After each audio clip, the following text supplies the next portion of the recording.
ভাতৃ ভগ্নীক একতাৰ দোলেৰে বান্ধি ৰখা উৎসৱটিয়ে হৈছে ৰক্ষা বন্ধন, নহয় জানো? আমি যিহেতু ভাৰতীয়, গতিকে ভাৰতত হোৱা প্ৰত্যেকটো উৎসৱে আমি প্ৰত্যেকে পালন কৰি আহিছোঁ আৰু প্ৰত্যেকে সন্মান কৰি আহিছোঁ। পূজালৈ ফোন কৰিছিলোঁ কিবা এটা কথাত, তাই বোলে ক'লে আহচোন আমাৰ ঘৰলৈ, আমাৰ টুকুৱে বোলে আজি তহঁতৰ মুনুকে ৰাখি পিন্ধাব।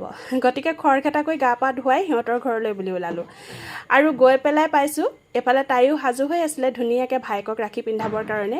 ৰাখি পিন্ধোৱাৰ অৰ্থ সি বুজিছেনে নাই নাজানো, কিন্তু ইমান ধুনীয়াকৈ মনোযোগেৰে গোটেইখিনি নিয়ম পালন কৰিবলৈ দিলে, দেখিয়ে ভাল লাগিছে। যিয়েই নহওক, আজিকালিৰ সমাজত ভাতৃ ভগ্নীৰ মৰম চেনেহবোৰ বহুত বেছি পৰিমাণে আঁতৰি গৈছে, দূৰত্ব বাঢ়ি আহিছে বুলি ক'লেও ভুল কোৱা নহ'ব, নহয় জানো?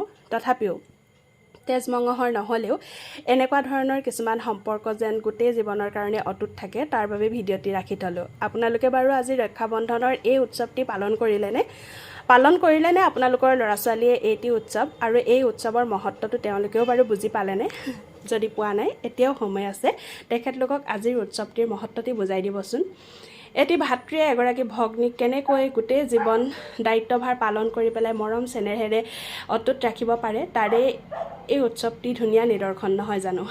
আৰু আমাৰ মইনাক চকলেট দুটা কিনি দিছিলোঁ বায়েকক দিবলৈ বুলি, আৰু যিমানটো সামৰ্থ্য সিমানটোহে, নহয় জানো? এইফালে আকৌ টুকুৱে নিজৰ ভায়েককো ৰাখি পিন্ধালে। সি সৰু হৈ আছে, সি পিছে একোৱে বুজা নাই, তথাপিও ভৱিষ্যতে যদি কেতিয়াবা চেনেলটো বাজি থাকে তেতিয়াহ'লে সিও অনুভৱ কৰিব পাৰিব, সিও চাব পাৰিব, বা মাক দেউতাকেও তাক এবাৰ দেখুৱাব পাৰিব যে এনেকৈও তাক জীৱনত প্ৰথমবাৰৰ কাৰণে বায়েকে ৰাখি পিন্ধাইছিলে, লগতে মুনু দাদাকো। সেইকাৰণে ৰাখি থলোঁ। খৰখেদাকৈ ভিডিঅ'টি এডিট কৰি পেলাই আপোনালোকৰ মাজলৈ এৰি দিলোঁ। তাৰ মাজতে কিমান যে কি কথা পাতিলোঁ, বহুদিন হ'ল সিহঁতৰ ঘৰলৈ যোৱাই নাছিলোঁ। এতিয়া গৈ পেলাই আৰু কথাৰ শেষ নাই।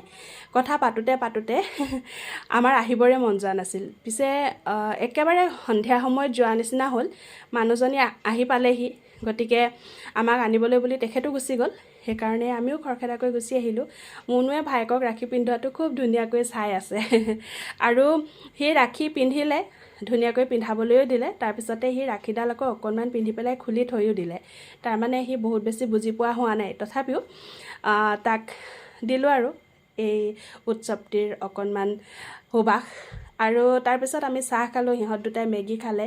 মেগী খোৱাৰ পিছত এয়া সিহঁতৰ আৰু এগৰাকী আলহী আছিল, তাৰপিছতে এয়া গৃহস্থনী আৰু সেয়া গৃহস্থ। আজিলৈ ইমানেই, ধন্যবাদ।